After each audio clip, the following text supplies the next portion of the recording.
Oh, mic check, check, check, check. Awesome.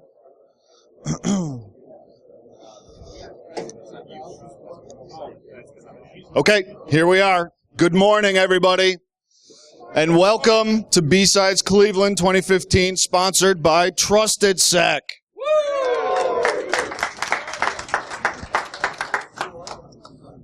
Okay, here's the lay of the land, right? We have 3 tracks this year. If you raise your hand if you were here last year. Awesome. We added a 3rd track this year. So this is track 1. Track 2 is downstairs like it was last year. Track 3 is downstairs and out the back patio. So they're actually going to be whoever's on track 3 this year, they're going to be talking from the bar on the patio. All right, so we have lock sport. There is a capture the flag that apparently has been going on this entire week, and there is a crypto challenge this year. So at the end of today, we will be giving out some prizes. Let's first of all have a giant round of applause for every sponsor who made this happen and made it free. The event sponsor is Trusted Sec. The after party sponsor is Eureka Software. Yeah. Go see everybody who's over there.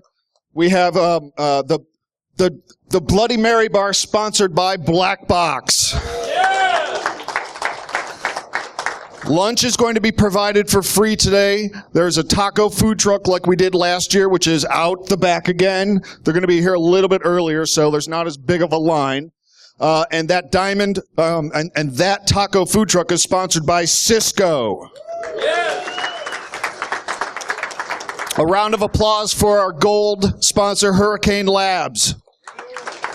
And our silver sponsors, Emerging Technology Group, OpenDNS, and Rapid7. Our AV partners, Something New Entertainment. They're doing all of this right here.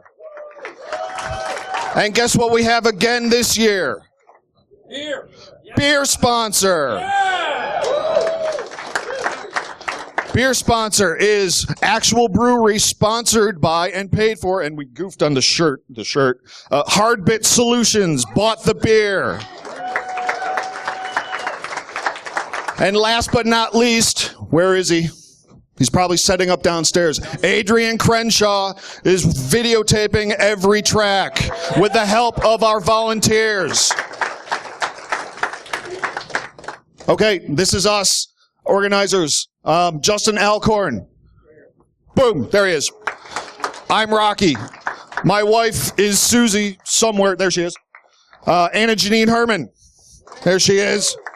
Justin Herman. Joshua Lochner, I don't think is here yet. Nope. Boo. And Ben. Raise your hand, Ben. Yeah. Okay. We've got a great mix. We've got a bunch of rookies this year. We've got a bunch of veterans, and we have 2 founders of the BSides actual group. First, Mr. Jack Daniel. And back in that corner is Mr. Chris Nickerson. Housekeeping, okay? First, we know there's free beer, okay? So let everybody treat everybody else with respect. Hug where applicable, okay?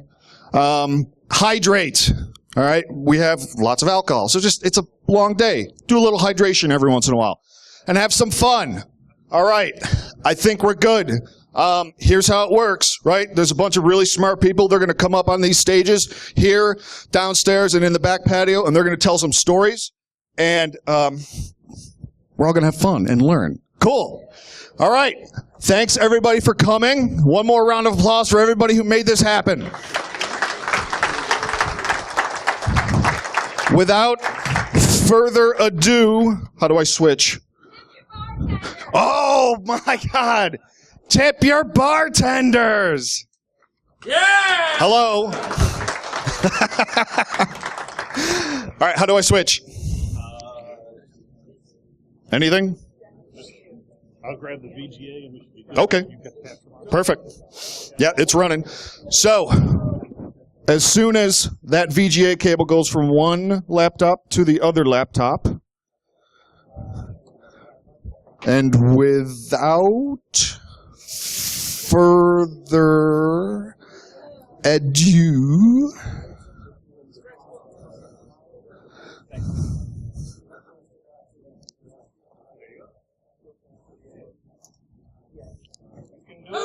boom. Boom. Without further ado, Mr. Jack Daniel. Thank you very much. So, yeah, my desktop background is a painting my wife bought me. I have no idea why she thought a honey badger clutching an alcoholic beverage was appropriate for me, but she bought me that painting.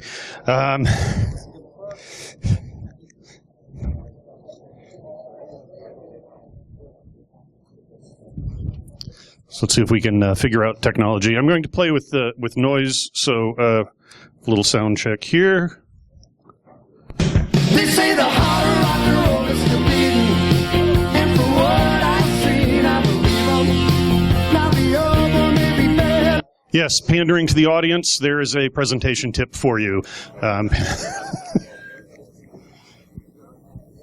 So it says quiet there. That's all right. So Rocky did a fantastic job, but in case you haven't figured it out, this is BSides Cleveland. Welcome.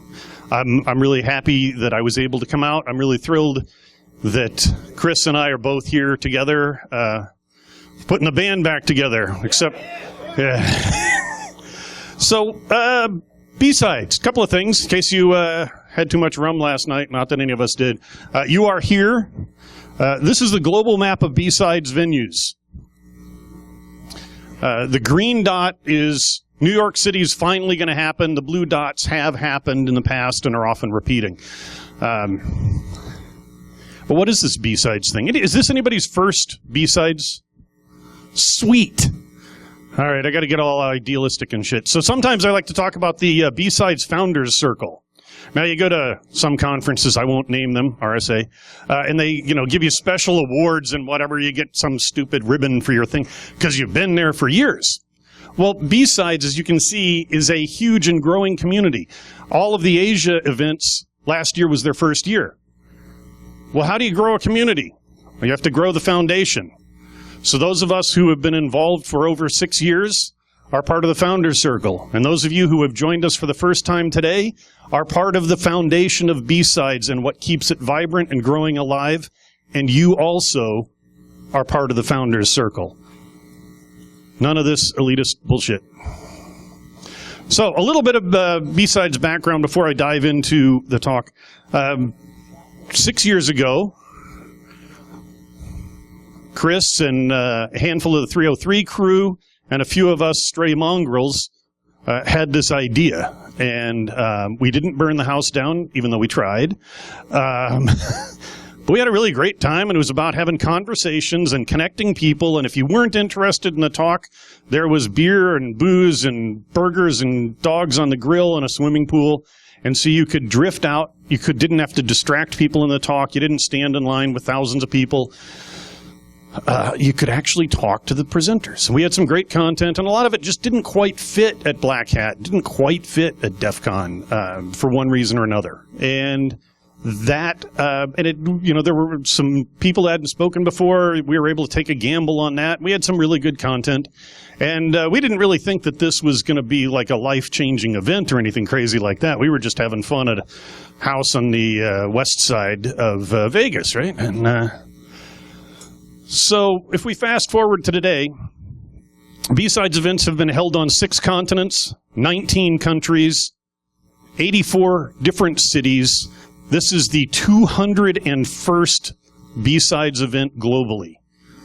201 events in under 6 years. We may be onto something. So if you want to keep up with what's cooking, the securitybsides.org wiki. It's a horrible wiki. I'm not a fan of wikis. This thing is horrible, but we keep using it because it's like software Stockholm syndrome. You laugh. Think about what we deal with every day. It is all software Stockholm syndrome. Okay. So it is very cool. I am thrilled to be here. It is great. I've had the luxury of being at employers who put up with me and have also been, sponsors of BSides through the years off and on. And it takes a lot of people. And the thing that what it takes to do this is that group of people that Rocky pointed out, the sponsors, the speakers, the staff, the volunteers, and you in the audience, because if you come to a BSides, you're not an attendee, you're a participant. It takes thousands and thousands and thousands of people to do this, and we're all in it together, and it's fantastic, and thank you for joining me. And now let me do this Keynote-y thing that they asked me to do. So a couple of years ago, I started a project, The Shoulders of InfoSec, looking at some of the folks that are foundational figures in our industry, going back to before it was an industry. And in doing that, I kind of looked at a lot of reports and other things that I had forgotten about, and realized that sometimes, I don't know if any of you have noticed this, sometimes we repeat the same mistakes over and over and over and over and over. And so anyway, I'm Jack, I'm BSides, whatever. I'm at Tenable these days. They put up with me. A little aside, at Tenable last year, we had a 3-person team. It was Marcus Random, Space Rogue, and myself. If you'd told me a decade ago that was the people I was going to be working with daily, I wouldn't have believed you. It's really amazing. But if you think about that, Space Rogue, Marcus Random, and Jack Daniel as a team, that makes Space Rogue the young idealist. And it gets worse because Space Rogue, since he's purdy and stuff and can talk to the press and not embarrass the company, he still has a little bit of a filter, which is terrifying in itself. Marcus and I are now a 2-person team. That means I'm the idealist and he's the young one. So first, I am ignorant. I'm not an expert on anything. The last time I was an expert on anything, I wore uniforms that had patches like this on it. Although I will say that having been a master Renault mechanic probably exhibited the kind of sadomasochistic tendencies that are required to excel in this industry. Another aside, when you see the big blue and white banners that say we have ASE certified technicians, that's this program back when it was run by the industry instead of a testing center. Get into a certification tangent already. See what they called us in the old days when we took all the tests? And I was certified in heavy truck as well as automobile, fully certified. We were certified general mechanics. The same set of tests makes you a master technician now. CISS what? So anyway, I'm ignorant. Don't laugh, so are you. And it's in part that this is such a dynamic industry. It changes so fast. Technology changes so fast.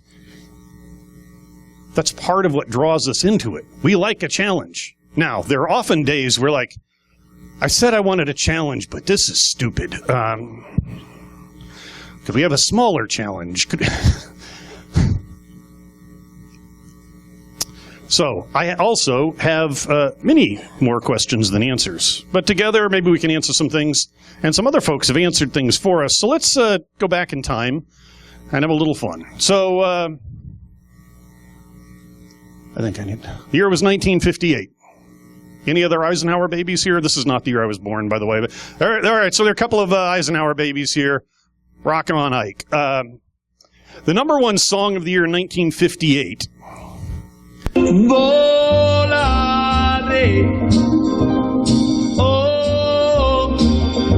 Yeah. All right, we did have some rock and roll back then, right? Wooly Bully came to us in 1958. But this is what people listen to, and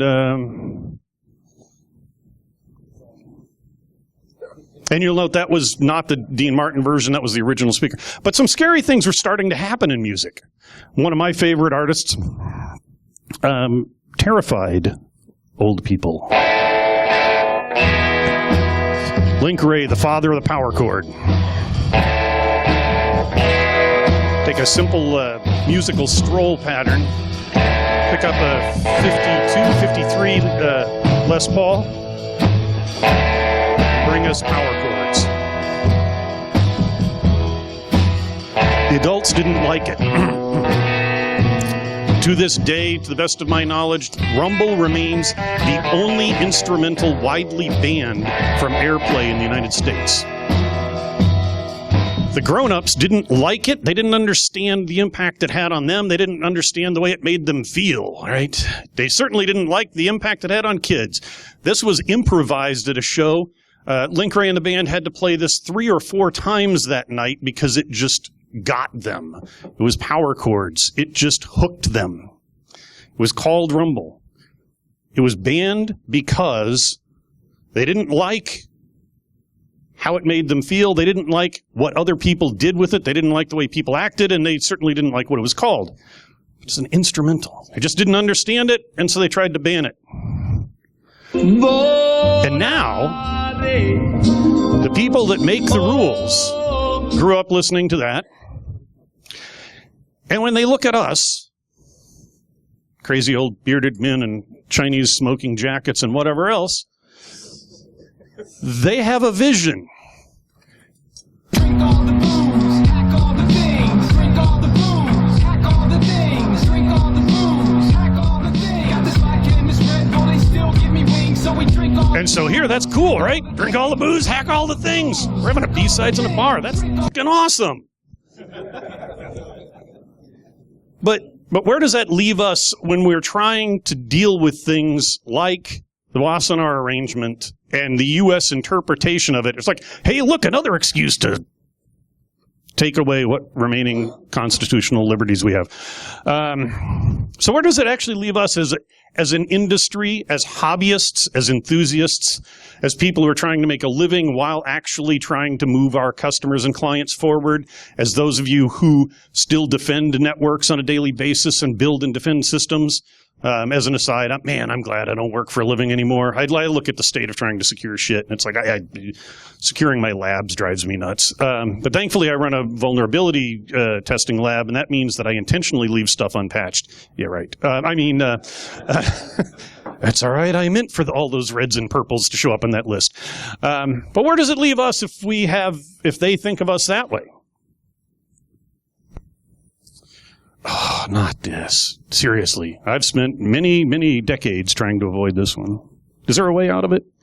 Yeah, actually, maybe we just have to act grown up, right? We need to get a couple people to shut up on Twitter, and we need to do a couple of things. So here's one. This is painful.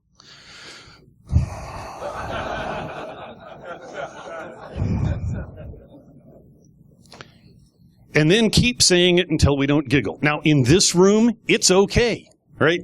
I will warn you, if you're going to do the cyber drinking game from, what was it, DEF CON 2 or whatever, before I was going, you will fall over dead because of a couple of later slides. I apologize for that, but you'll probably die happy. We're close to universities here, so that's okay. The EMTs know how to deal with alcohol poisoning. You laugh and you know it's true. And at least in public, it's like the word hacker. We can say hacker here and we get it, right?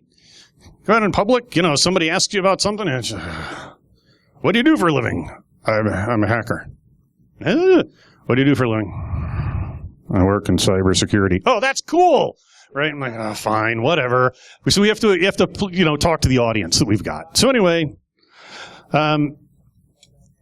some questions, some answers, and some deep thoughts. And some of these are things that I've been asking for years, and you people still haven't answered properly, so I'm going to keep asking. Some of these are things I've been saying for years, and you're not listening to me, so I'm going to keep saying them. And then some new stuff. Let's start out with this. I don't know, a couple of you might have seen this at DerbyCon a couple of years ago. Let's distill all of information security into 3 buckets. And the buckets are... Oh, you'll see why the cat on the end is really unhappy shortly. That kitten has a reason to be miserable. We're going to take it and divide it into 3 buckets. First bucket is how well the problem space of information security is defined. The second is how well the solution space is defined. And the third bucket is how well we've implemented the solutions we have. Now you see why that kitten is miserable. So, and there isn't a right answer to this, but this is a thought experiment, which is easier than research. Thought leader. You could argue the problem space is maybe half discovered because there's new bad stuff discovered every day. And we don't know how to fix all of it because every time something new comes up, we're always behind trying to fix it. And then sad kitten is sad because we haven't even figured out how to deploy what we know. Another way of doing it, if we back up, instead of thinking about this week's patches, we think about bigger picture stuff. And so this is not in the weeds. This is a higher level. I would argue the problem space is at a higher level pretty well defined. Generally speaking, I would call this like the Mark Dowd section, but it's even been a couple of years since he's changed our mind on what's exploitable. And the solution space is actually better defined because we know the fundamentals and have for a very long time. Now, in fairness, defining a problem is way easier than fixing it. But if you don't define it properly, you're never going to fix it. Sad cat remains very sad, right? So no matter what you think of the exercise, deployment lags significantly. This is where we say, we've given these idiots the answer and they won't take it.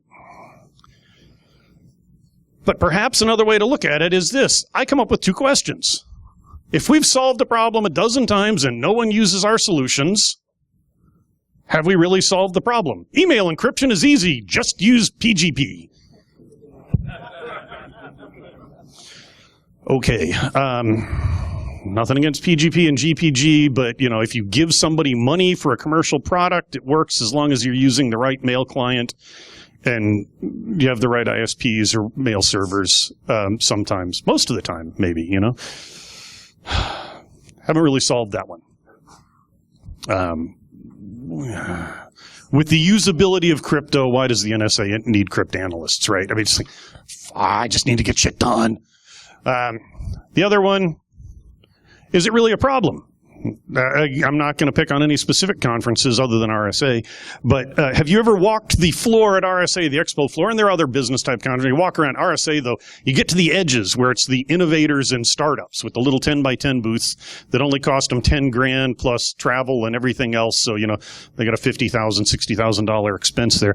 And you look, and it's like, hey, that's kind of a clever idea. It's like, Random failed at doing that 3 times. The market might be ready now, but you've done it badly.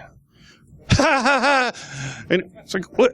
You don't even have anything to sell. So, I get it. You're just trying to sell your company, right? It's like, hey, that's really freaking clever. And if only that were a problem, someone would give you money to solve it, but it's not a problem. That's, and that's fun, right? That's the stuff we get wound up about, but it doesn't fix anything. So some common wisdom, which are lies. One of the things we're told is you got to think outside the box. You got to be innovative. Think outside the box. We're going to solve these problems. And security is really hard. Doing security well, that's like trying to nail Jell-O to a tree. It's actually quite simple if you do it right. By the way, yes, your neighbors do look at you strange when you're taking this photo and nailing the Jell-O to the fuck is he doing now? I don't know, but at least he doesn't have the chainsaw out. Yet. So, we haven't done nothing. There's actually a lot inside the box. I think we need to start with the history of computer security. I have a detailed timeline up here to help you follow me on this. Once upon a time, we had really simple systems. They were single function, single user, single thread, just one thing. Turned them off and on, right? They were horribly insecure, but because of connectivity, that wasn't as much of a challenge. And then they started to worry about security when they started having remote users. And by remote users, I mean they ran a wire into the next room and put a terminal there, right? But then what happened is, particularly in government, particularly in the U.S. government, they started realizing there were challenges and started trying to get things more secure. The original IBM and things. BBN's 10X was an example of a secure operating system that they got wrong and then improved. But they controlled connectivity, and they started to really think about it, and it was possible to secure, and they started down the path. And then a couple of things happened. We started connecting machines over networks that weren't completely under our control. And we started connecting more and more machines. And then three key things happened. We had global interconnectivity came together at a time when we also started pushing out computers to consumers, right? Which is where a lot of you started with computers. Those that are younger than me had a computer. You might have bought it at Radio Shack. It might have been an early Apple. Who knows? But you had a computer at home before this was a career. So with the consumerization, and then what happened? Consumers wanted them. It drove innovation. That drove more connectivity. We got outside of AOL's walled garden. And then so the commoditization of that hardware and software happened. And so now everything's connected to everything else. Everything's running a full stack computer because things like QNX don't make sense. One of my favorite QNX stories, and this one's 15 years old. No, more than that now. Company deploying ATMs. And they asked Marcus what they should use for an operating system. And he said, it's an ATM. For the love of God, you run QNX. And it'll do everything you need. I can write this for you tomorrow. It's like, yeah, we were thinking Windows NT. I think you should run QNX. No, really, we were thinking Windows NT because we have a business need for NT. Oh God, this should be painful. What is your business need?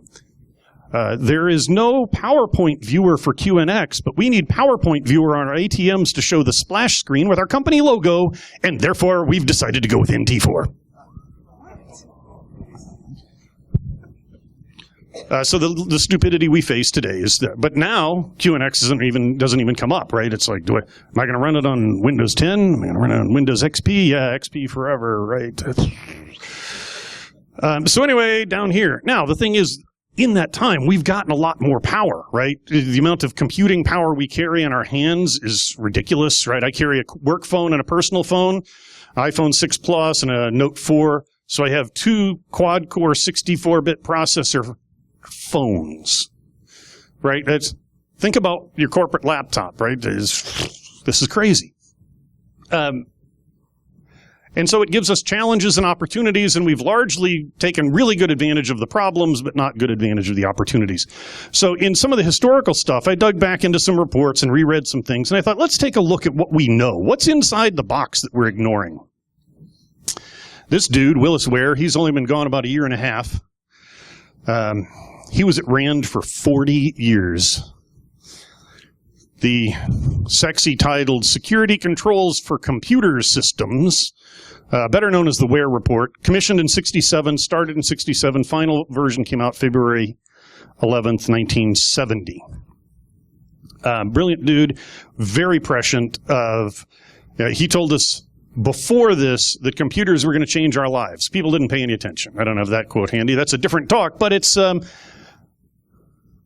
really... See, that was the first time. That's good, Jack. Very good. Normally, I point the clicker at the screen, not the laptop. So that was the first time I got another 20 years, I'll learn that. So the Ware Report, one of the things that I took away from this, and I thought, this is a quote from 67. Certainly, security will be cheapest. Ready for this? Crazy thought. If it's considered in system architecture prior to hardware and software design. Holy shit, really? Here's one, too. This is one. Boy, you think we didn't learn that one. How about this one?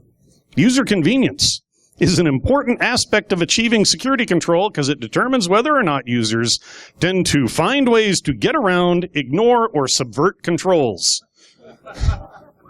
Wow, holy shit. So we've known this for over 50 years. Somebody really freaking smart told us this 50 years ago.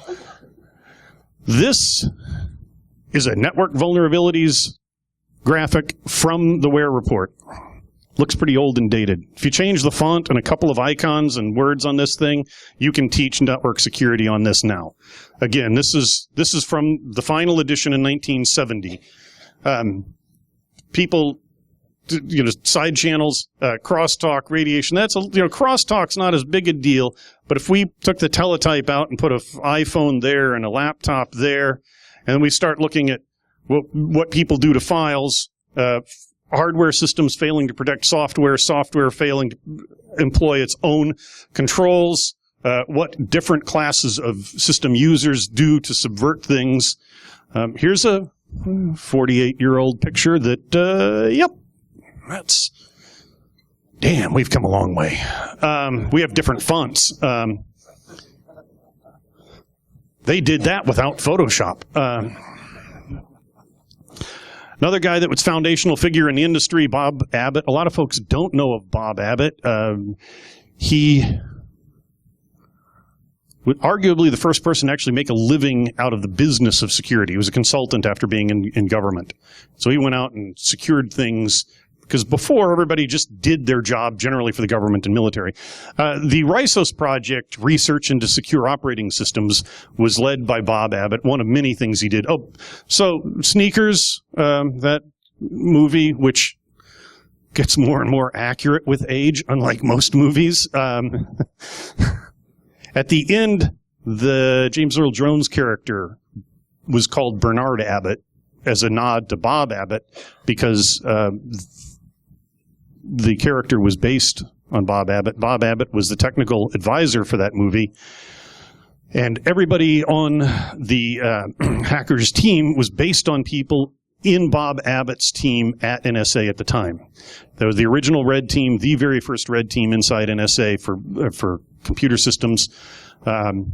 He led that. Those characters actually were based, in some cases loosely, in some cases so much so that after the movie, people went back to the office at NSA apparently and said, "You're whatever," and started, it's like, that was you. I guess it was. So anyway, RISOS report. Let's see where we go. This document will be especially useful if it reduces the tendency for the same security flaw to reappear repeatedly in different systems.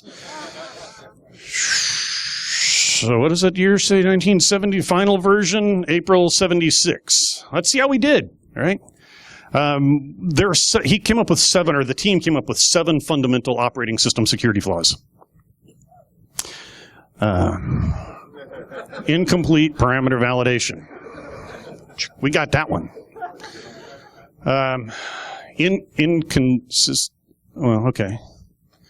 Implicit sharing of privilege and confidential data. We let them do what? This one's a beauty. Early to mid-70s, we're worried about asynchronous validation and serialization problems, right? Race conditions and time to use versus time to checkout. We got that solved, right? Jesus.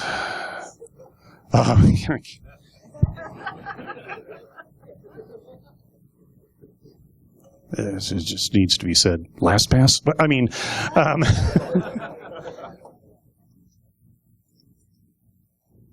we put limits in that you can violate. Oh man, we got that nailed. And then the exploitable logic errors. Now, I put these up there, but I'm being kind of flip, because the reality is,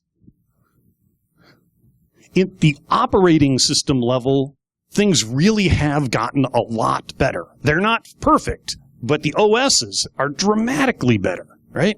I mean, even Android has all sorts of cool protections, and if your carrier didn't just hate you, they might give you an update that gave them to you. But as soon as we get out of the OS, which is not completely solved, it all turns to shit. And if we look at web apps, right, I mean, that web app's abject failure. So let's look at a couple of newer reports, but still kind of old. Anybody heard of the National Cyber Leap Year from 2009? Cyber Leap Year. Dumb name, interesting report, kind of tedious. The idea was to propose ideas to advance security. And a lot of it was kind of weird, but there were a couple of interesting things. A couple of the summary pieces. On a technical level, to define and deploy trust technologies, as well as to understand why the first generation of the technologies was not commonly deployed. Because it sucked. I got that one for you. It was expensive, made the computers slow, and all. Also need to ensure that trust features do not require significant trade-offs in performance and usability. I guess we hadn't quite fixed that one. Yes, the Valley of Death. And this is a theme that you'll hear a little bit more, that exists between research and operational deployment because different communities in the information technology ecosystem do not communicate. Yep. So I mentioned there's a big university down there. There are places where there are universities full of really brilliant people who just don't get what it's like out in the real world, and we hate them and they hate us. And there just isn't enough bridging of that. And part of the challenge is we've got to make money, and they don't, and we have to face reality, and they don't. But we use that as an argument to shoot down a lot of really good ideas that just need some deployment, and that's why there are a couple of places, Purdue being one of them, but several others now that are trying to bridge that and do an okay job. But there are ideas that come out of academia that are way ahead of usability, right? But things, again, our phones have quad-core 64-bit chips in them. They have read-write speeds that are, what's the latest USB speeds? You put the little not even thumbnail-sized micro SD in there, and it holds, 128 gigs? Is there 256 yet? Right? At read-write speeds that we would have thought impossible just a few years ago. We can do that on our phone. That means that there's a lot of stuff that has fallen into the valley of death we could look at again, because it might be possible. Not to pimp a product, but as an example of things that used to be impossible. We've thought about virtualization and virtual containers and micro-virtualization for a very long time. Bromium is actually starting to get a little bit of traction on it because the processors now actually support that in silicon.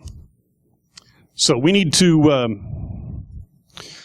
one more silo comment, which is, of course, we can break down those barriers, and Snowden can leak shit, and the FBI can say shit, and then we build barriers really fast with the people that we shouldn't, because a lot of us have friends inside three-letter agencies who are bright, brilliant, hardworking, patriotic for a definition you would agree with, not, Keith Alexander definition, but the management or political level makes us hate them.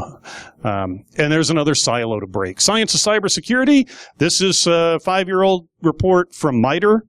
For the old people in the room, I'm so old I remember when MITRE was relevant.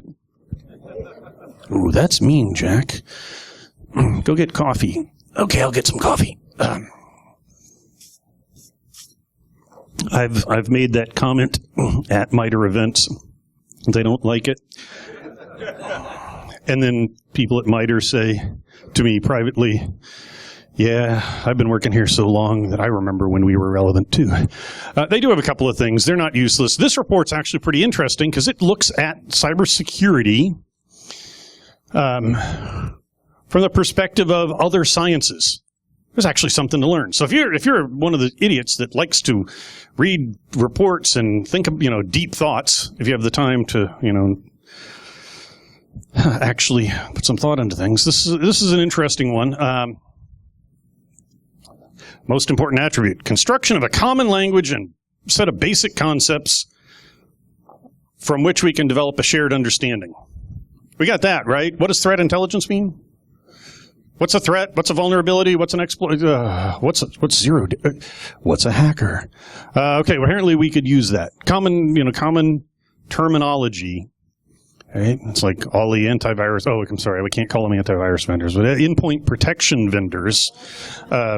We can't get them to call, and we can't get them to come up with a naming scheme or a numbering scheme. We do have some challenges, right? When I talk about vulnerability management, the world I live in, I have to, as well defined as that is, I spend a lot of time setting baselines. The rest of it goes sideways, except for threat intelligence, big data, FNORD.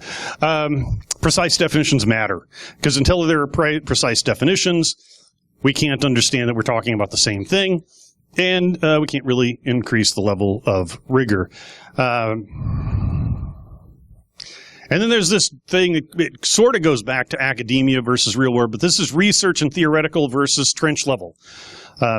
If we figure out how to fix operating systems, like modern version of Rhisos, it'll take a very long time to trickle out, and that doesn't help you with the latest named vulnerability that has a cool logo. Although until they have a theme song, I'm not taking them seriously now. I've got a progression worked out. So they're going to need a theme song, and then after that, they're going to need a mention on the Big Bang Theory, and eventually you're going to have a logo, a theme song, and your own sitcom, and then we'll know it's a serious vulnerability. So if we focus down there where a lot of academics do, we don't patch Heartbleed, right? Conversely, those of us that work on immediate and short-term fixes, because we have to, because shit's broken now, so we have to fix it or put a bandage on it, we're on just this treadmill, right? We're running continuously. If we don't work together, we're going to keep doing stuff that's irrelevant in a couple of years, and they're going to keep doing stuff that never gets deployed. And so if you're interested in this, they looked at economics and meteorology and medicine and agriculture. Immunology is especially important because we use words like virus, right? And we talk about the human systems, and it's actually a really good look at it. So if you geek out on that stuff, it's worth a read. So a little more relevant, more practical advice, more practical information, things that we've learned. The DBIR.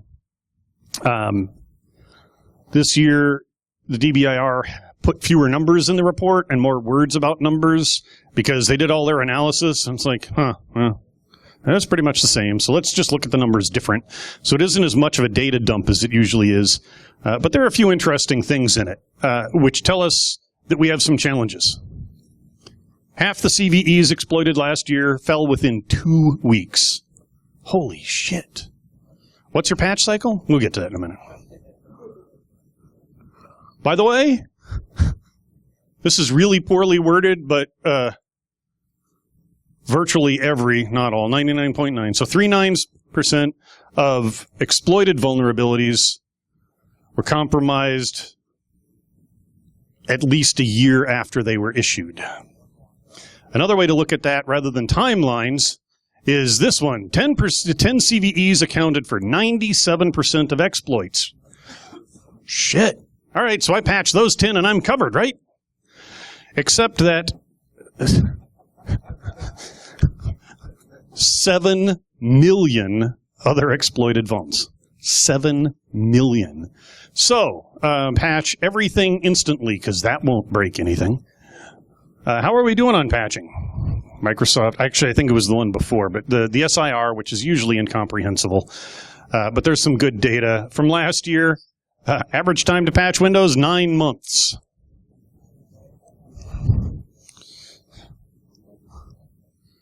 Half fell within 2 weeks. And that's from CVE publication, not necessarily from patch publication. And this one's brilliant. We patch Office in 6 years. Because nobody ever pops us through Office, right? So DBIR tells us things that we know. Log your DNS. No shit, really? How many of you have told companies, you know, we should block all outbound DNS and force all DNS requests to our internal caching servers or our internal real resolvers, whatever we're using for infrastructure. Never let DNS directly out and log the ever-loving shit out of DNS. I don't know what we're going to see, but I'll tell you what, we're going to see shit, and when the inevitable bad thing happens, we're going to look in there, we're going to figure it out, we're going to find common points of compromise, and we will not have paid for threat intelligence. We'll just use the data that we're ignoring now. And, you know, the same for, God, web proxies are becoming more and more of a battle. Certificate pinning solves a bunch of problems and means that we add more and more and more exclusions to our proxy lists. But whatever you're doing for web management, next gen thingy, whatever box, you know, grab that perimeter stuff, what used to be the perimeter stuff, and log it, and then look at it. And by the way, a lot of us have said this, and we fail continually. It's like, it needs to go right out to the internet. It's like, really? No, it doesn't. So we lose that. Well, they're telling us again. And then they say, buy something that helps you ingest and analyze the data both on the fly and forensically. Invest in solutions. This is where I disagree completely. Hey, the people that give me a paycheck twice a month will sell you something that helps with this. ArcSight helps with it. But you know what you need to do this bit?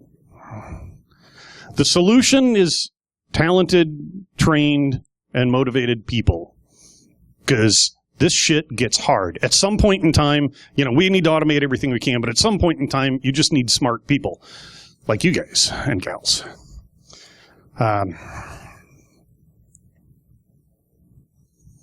Recent report, just a couple weeks old, Akamai's State of the Internet.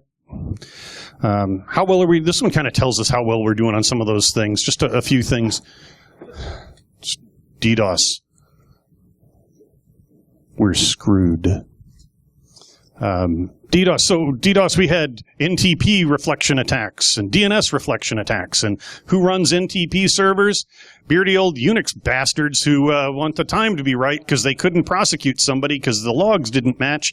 And that bastard got away with it, and I'm still bitter many, many, many, many years later. And same with DNS. I won't say that they're all really talented that run DNS because people do dumb shit with DNS, but they're generally some sort of administrator for those systems. What's the new sexy? UPnP stuff like SSDP. These are on your home routers. They'll be on Internet of Things devices, right? Who administers your toaster? Shit. Who administers that? Right. At least we can trust the boxes that Comcast and Time Warner and whatever put in our house to be. Oh, shit. So we're screwed because now they've like, oh, hey, we'll do DDoS off of stuff nobody's going to patch. I'm not going to write scripts and do stuff and then have somebody patch it, right? Yeah, we're screwed. The good news is, though, nobody's going to ever have stupid Internet of Things devices dropped inside their corporate networks, exposing them to this sort of stupidity. Sometimes I told you so's aren't satisfying. So for like a decade, I've been saying, we ought to pay some attention to IPv6. Sooner or later, it's going to bite us in the ass if we don't. Don't panic, right? Don't panic. But it's coming, right? It's coming. Well, this is just the latest report to tell us, hey, turns out people turn on things, IPv6 is enabled by default, and bad shit happens when it's your web server. So, what do you mean the WAF doesn't know about IPv6? But the reason it keeps falling over and you don't see anything in your IPv4 logs is because it's being attacked the other way. One of the things I love to do to people that haven't thought about it is put some sort of sniffing device on your network, look at how much IPv6 traffic there is, see if it makes sense. I've had a couple of conversations, one where a person actually ended our call to go grab the Cluebat out of his office and have a conversation with the people that assured him that traffic inside the network was managed and that the gateways were dropping IPv6 and the next-gen magic bullet, silver bullet firewall thing was killing all the tunnels. And we started looking at what he had found, and he said, I gotta go. Another one was in a full dual stack environment. If you're not aware of this, some of the protocols that our computers use are kind of chatty, and they don't always behave as you expect. And Microsoft is really good at giving us these. So you've got a full dual stack environment, so everything's got routable addresses, and it's all under control, and you're not watching the FE80 link locals. Why are these machines talking to each other over link local? Well, that's the way IPv6 works. That's the way Windows works. Holy shit, that's a lot of data. There should be lots of little tiny things. Oh shit, we found big stuff. We got to the end of that call before he ran off to figure out what had gone wrong. There are places where that link local address is important. Like, so I'm on Comcast at home, and I get a routable address for the gateway, for the for the internet-facing side of my gateway, but The default gateway for that is actually a link local because of the pool that it's in. That's actually new for Comcast in my area. It's the way it should be, but it's Comcast, so should be. I don't know if any of you have run into this. They change my delegated prefix for the internal network with some regularity. I mean, every few months. They even do it without changing my external IP. And since prefix advertisements can't push out stuff like NTP servers and other things that beardy old Unix bastards want in their network, I have to use DHCP6 so I can actually run it like a real network. That means when Google falls off the internet, I know that Comcast has changed my IPs again. And, conversations with people who run networks, and they just haven't even thought of it. So anyway, just to mention things that we haven't fixed, we can't not mention SQL injection. So let's start winding it down. Some closing thoughts. Stop looking for silver bullets. If you ever find yourself armed with a weapon and silver bullets, you will not be up against a werewolf. Just stop it, right? That's not what...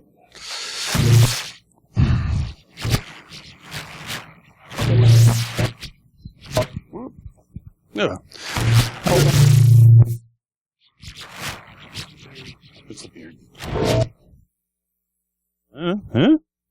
There we go. So some things that we know that we need. We know I've talked about bridging the silos a bit. That's critical. The silos are interesting because there's also stratification in them. In our own communities or in our own industry, people in the trenches rarely get to talk to anybody beyond their managers. The managers rarely get to talk to anybody above directors. The executives rarely get down into the trenches. So I don't know where we're going there, but we need to do something about that. We need standardized language. We also need standardized test beds. More on that in a minute. Yep.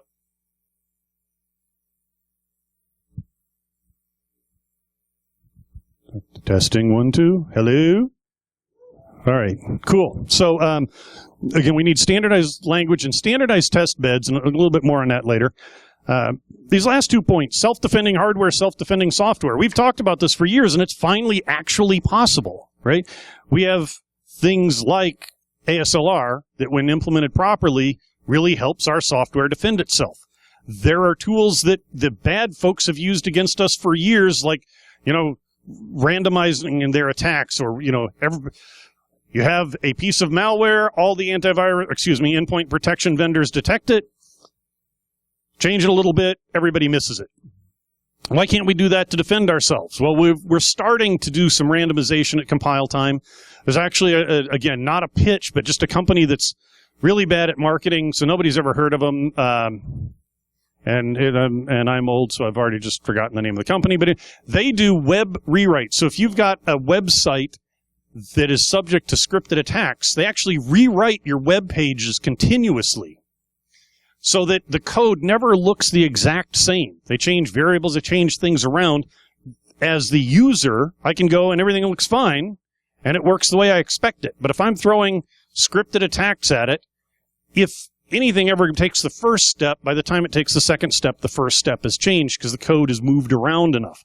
Fields are moved around, renamed, and it gives you a great line of defense. So we're using the same technologies. These are starting to happen. Stuff that's happening in hardware, say what you will about them, but, the chips on the boards, the trusted chips on the boards that let us sign things, are they perfect? No. Does it make it really easy to be a lot better? Yes.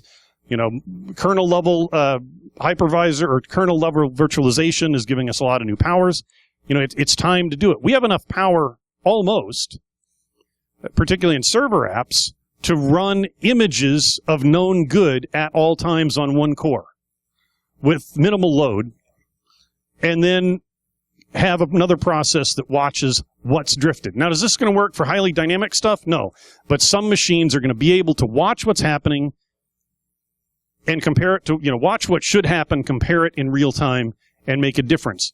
Like I said, when we carry the power we do in our phones, by the time you get to server class hardware, especially in highly virtualized environments or cloud or whatever, we have the opportunity to make that better, and both hardware and software. And being an auto mechanic, I hate car analogies because they're often bad, but they're sometimes handy. In the car business, we have standardized tests for safety. They're not perfect. They do not crash every model of car and truck into every other model of car and truck under every possible circumstance. Therefore, things like moose strikes still kill people in areas with moose. New Hampshire, Maine, Vermont. It's a reason Saab, when they existed, and Volvo do because they're in Scandinavian countries. They hit moose a lot. That's not one of the tests. That does not mean the tests aren't valuable. The tests have value. They're not perfect, but they can give you a baseline score. They can set some standards. We use human surrogates. We don't put people in cars. Interesting note, GM deployed the first airbag car, and the first time they had somebody ride in the car for testing, they didn't think about how much noise that was going to make. He was deaf and in agony, and eventually was just deaf. The pain went away, but but now we have these things, and they test for noise, and they test all sorts of stuff. And so let me ask you this.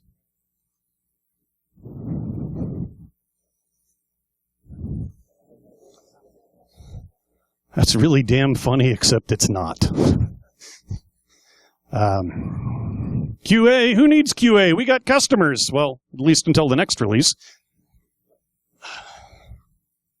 So there. What do we do about it? Well, the one thing that we can all do, and you're already doing because you're here, is we can build bridges to different parts of our community and to other communities. For those of you that speak at groups, I make a point of going to local Windows Server user group and talking to them about security, and I don't try to scare them. I say, look, you really ought to think about this, or you really ought to do this, or this will get you somewhere, or, let's talk about some fundamentals. Some small business security groups, which are not, this audience's skill set. I talk to a group of executives, they do a lunch and learn, talk to them. No fear. It's like, these are things you ought to be aware of. These are some reports like the DBIR, at least read the executive summary. There's some information there.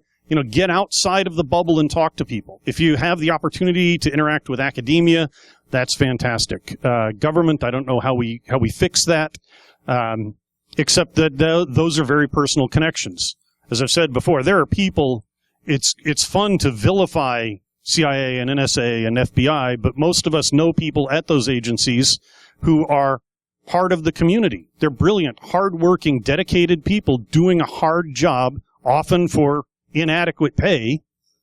And the problems that I've got are at a management level, which in government means political level. That doesn't mean that the people that do those jobs are there. And, and if you face a battle, going off on another tangent, so if you know folks that have dealt with child porn, if you don't have good management managing the people that have to deal with CP, they end up being warped by it because it's horrific. People that deal with real-world terrorism, it's fucking horrific. And once they deal with this, they start to lose perspective and big picture, and that's where the manager is not only supposed to manage what they do, but it's supposed to protect employees. And I think that is also a failing in many of those roles to keep people grounded. But I don't know how we get there, but any bridges we can build, I think, are fantastic. In the government space, I think that's more this. We've got bridges to repair. And I think that has to be done on a personal basis until... I don't know. That's got to be done on a personal basis. I don't know how we do that on a institutional basis with the current political climate where nobody can cooperate with anybody else.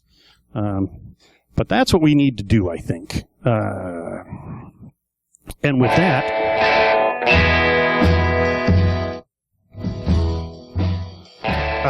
I'll field questions, comments, rotten fruit. If you want to find me, if you're interested in the history of this stuff, Shoulders of InfoSec Project is a wiki. It lists 100 or so people. Most of this, almost all that work is mine, except for the hackerspace stuff. I've intentionally avoided that. Davi Ottenheimer's put a lot of the basics. It's a sparsely populated wiki, but there are a lot of folks there that, and links to a variety of things, and it's a work in progress. If you hit that and see anything that needs anyone that needs to be added, comments or anything, please hit me up. Or if you really want to dive in, I'll give you an account on the wiki. I do that podcast thing every week where there's an uncomfortable amount of homoerotic humor and heavy drinking. Blogs. I'm really kind to my blog readers. I don't write much, so you don't have to read much. Traveling Curmudgeon is my what I laughably call my travel blog. It's actually where I drink, where I eat and drink on the road, and I've had a lot of my introductory bartending stuff there. And then, of course, I'm loud and obnoxious on the Twitters. And with that, if anybody has questions, I'll field them. Otherwise, yes, sir.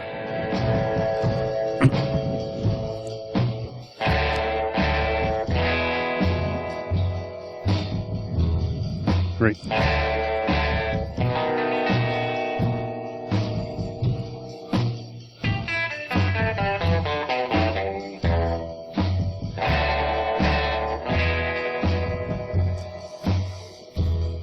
Yeah, so one of the things, for those that have a government background or history, the cyber actually meant what the government says it does, or the executives do. Then it actually forked several decades ago. And for those in the online community, it went in one direction.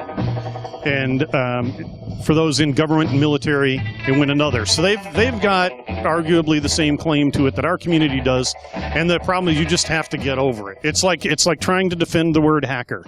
BSides Vegas, we're a 501c3. We're a $250,000 corporation last year. I'm talking to my lawyers, right? So, so volunteerism, right? Yay. I have 2 CPAs, a bookkeeper, and a law firm that are the favorites of my phone contacts. So I speak to these people. I've tried to explain that we're a HackerCon, and I had to give up. It's like we're a cybersecurity conference. And you just have to let go. And then you come here and make fun of it and drink, and it's better. And you kind of get it out of your system, and then you do it with a straight face. And then the other challenge we've got is a lot of us really want to solve problems, right? Let's solve problems. Nope. We're not going to solve most problems. We're going to make them suck less. If we're going to be really, really candid about the state of cybersecurity, there I said it, an absolutely noble and laudable goal is to suck less tomorrow. I don't mean that in a sexual way. That would be going the wrong direction for that conversation. But from a security perspective, being less bad tomorrow is fucking awesome. That should be our goal. If we're trying to solve problems, we're never going anywhere. Incremental gains. Now, there are some things that you can just solve, right? So if you travel, you keep your passport in one of those metal shielded baggy things. What are the chances of me? There's some people who are much bigger targets and some people are smaller targets. But for 10 or 12 bucks, you get a shielded wallet, and it pretty much solves one angle of attack.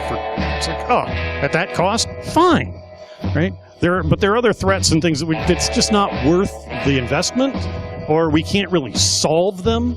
Right? I can keep somebody from stealing my credit card with, scanning my chip with a chip reader by fondling me in the airport.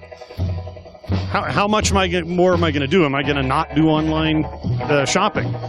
Yeah, no, I'll take that risk. What the hell? Right? I'll let Wells Fargo or Bank of America give me a new card. So you have to, when they're so far behind, too, you're like, let's talk cyber. I am imagining you in a leather teddy. That the conversation doesn't go in the right direction. So, kind of figure out what it is they want to do. Because again, precise definitions.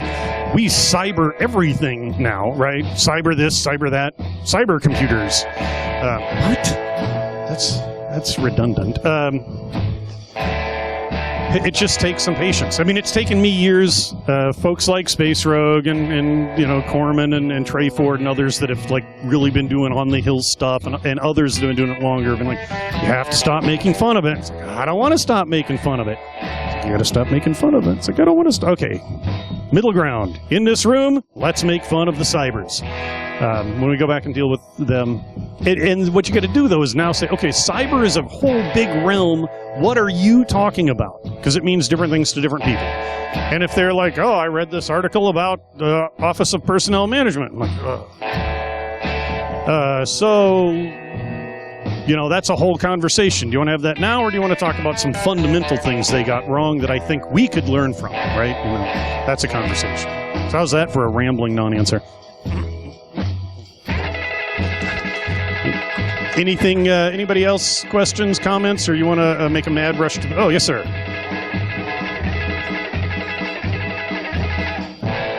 Building bridges to academia. What needs to be done? More? Anything? Anything we can. I think one of the opportunities we have is that we finally have people coming out of college with a degree in cybering, right? Not animal husbandry. But that means there are people that have degrees in this stuff that are fresh out of college, out of university. Maybe we can use them as a bridge back to them. The other one is to reach out to the folks that are willing to work with us. So there are universities that are very eager to work with and engage the community. So Rochester Institute of Technology leaps to mind. Obviously, Purdue, they are, you know, ivory tower sort of thing, but SPAF does a lot to try to share that. Find the universities that are willing to work, you know, maybe pop in on the Linux user group and see if there's anybody there that's engaged, and take it from there. And I think I will now mute that. Let's get set up for the next round. Thank you all very much. Thanks for being awake at this ungodly hour.